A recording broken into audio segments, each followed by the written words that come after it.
Бөхөл хараад л хоёр юм нь бол барин мэдэгдэн. Хараагтл ингээд бие жүсийн биеийг хараад нэг талынхан төрч мөрч гар холноос хараад үе ишийг хараад мэдэгдэн. Нүүд ам жих толгойч юм. Харчаасаа гэдэг нэг үл мэдэгдэн. Дахиад нэг нь бол барилдуулах хөтлөө авьяасын нүдэн. Энэ авьяас байна. Энэ үнэ толгойч юм авьяас байна уу юу? Хараад л мэдэгдэн. Нэг энэ хоёрыг бол амархан мэднэ. Яг нөгөө нэг талны яд бол боловсруулаад нэг сар юм уу 2 сар болоод ирэхэд энэ үнэ даамгай. Том энэ үнэ энэ юмд дуртай юу дургүй юу?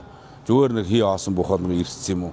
Үнэн энэ юм хийх үү гэдүүл тэр 2-3 сар мэдэгдэн. Тэгэл бүх болохын үндсэн 3 юм бол би энэ 3 болж ойлгодог. Нэгд бол бие хөрөнгө яс сайтай, үе олоо сайтай харна.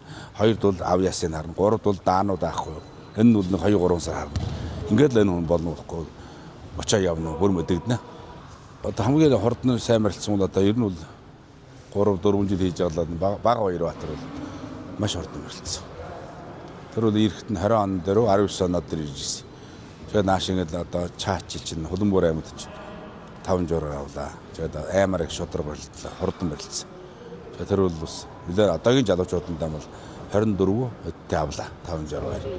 Чармайлгаж байна. Тэр бол өөрөө нэгэд байнгын одоо ноттой ингээ холбоотой бөхөө судлаад яриад л миний одоо 30 жилийн дуршлагыг тэр асуугаа ганцхан өнөөдөр энэ одоо энэ тамирын газар байх шүү. Буусан ч юм асуудал ярьдал байна.